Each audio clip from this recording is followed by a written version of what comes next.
NEP third same BBA के छात्रों के लिए धर्मवीर भारती जी का लिखा हुआ क्योंकि सपना है अभी भी कविता रखे हैं, जिसका सारांश मैं अभी समझाने वाली हूँ।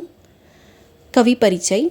धर्मवीर भारती भारत के प्रसिद्ध हिंदी कवि, लेखक, नाटककार और सामाजिक विचारक थे।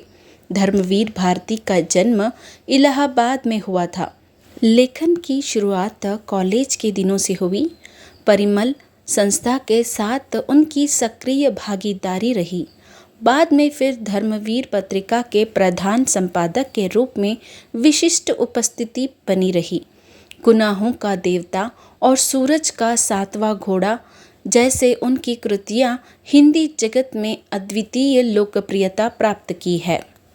क्योंकि सपना है अभी भी कविता का सार है। क्योंकि सपना है अभी भी, इसलिए तलवार टूटे, अश्व घायल, कोहरे ढूबी दिशाएं, कौन दुश्मन कौन अपने लोग, सब कुछ धुंध धूमिल, किंतु कायम युद्ध का संकल्प है अपना अभी भी। क्योंकि है सपना अभी भी। इसका सार है, कवि प्रस्तुत पंक्ति में उस मनुष्य को संदेश दे रहे हैं जो जीवन का उद्देश्य निर्धारित नहीं कर पाता। जीवन के संघर्ष को युद्ध मानते हुए कवि कहते हैं कि जीवन में बहुत मेहनत करने पर भी एक के बाद एक समस्या आती ही रहती है। उससे मनुष्य को नहीं डरना है। इसी बात को कवि युद्ध क्षेत्र का उदाहरण देते हुए कहते हैं कि अगर युद्ध करते समय तलवार टूट गई या अश्व घायल हो गए और सभी दिशाओं में धुंध सा छा जाए, जिससे व्यक्ति दिशाहीन हो जाता है और कुछ हासिल नहीं कर पाता, क्योंकि उसने जीवन रूपी संघर्ष को गंभीरता से नहीं लिया। वह मनुष्य यह भी नहीं जान सका कि जीवन में कौन अपना है और कौन पराया। जीवन भर लड़ते लड़ते ही गुजर जाने के बाद वह अपने आप ही युद्ध का संकल्प ले लिया है, क्योंकि उसकी जिंदगी और सपना अभी भी बाकी है। तोड़कर अपने चतुर्दिक का छलावा, जबकि घर छोड़ा, गली छोड़ी, नगर छोड़ा, कुछ नहीं था पास बस इसके अलावा।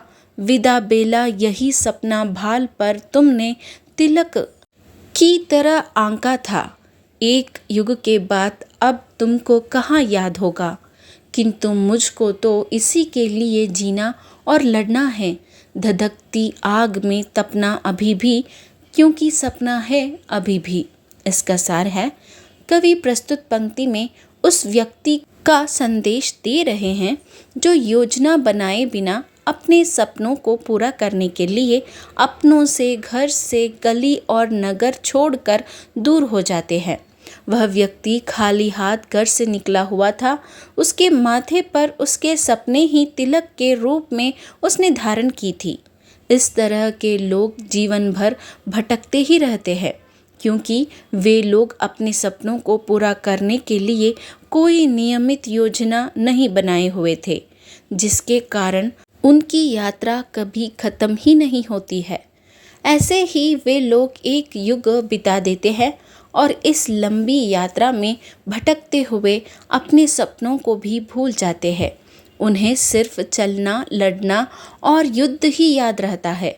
उन्हें अभी भी समस्या रूपी आग में जलना बाकी रहता है, क्योंकि उनका सपना अभी भी पूरा नहीं हुआ है।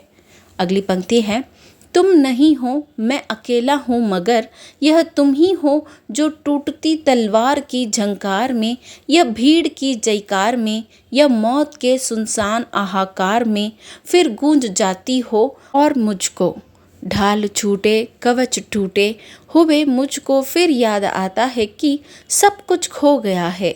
दिशाएं, पहचान, कुंडल, कवच, लेकिन शेष हूँ मैं, युद्धरत मैं, तुम्हारा अपना अभी भी। इसका सार है, कवि प्रस्तुत पंक्ति में उत्साह को तुम की संज्ञा देते हैं। सपनों को पूरा करने के उत्साह में व्यक्ति प्रेरणा पाकर जीवन रूपी संग्राम में सबसे लड़ते भिड़ते, समस्याओं से जूझते आगे तो बढ़ जाता है, उसे इस लड़ाई के बीच में कहीं जयकार सुनाई देती है तो कहीं मौत का दृश्य। कवि कहते हैं वह सपने को पूरा करने के लिए उस व्यक्ति ने अपना सब कुछ पीछे छोड़ दिया है। उसका भी मन सबसे दूर होकर तड़प उठता है कि मैंने अपनी पहचान, व्यक्तित्व, संस्कार और अपनी सुरक्षा सब कुछ इस सपने के लिए लुटा दिया। उस व्यक्ति का संघर्ष अभी भी बाकी है, इतना सब खोने के बाद भी समाप्त नहीं हुआ है। वह व्यक्ति अभी अकेला पड़ गया है, लेकिन उसके अंदर अभी भी अहंकार जीवित है। उसके सपने अभी साकार नहीं हुआ है।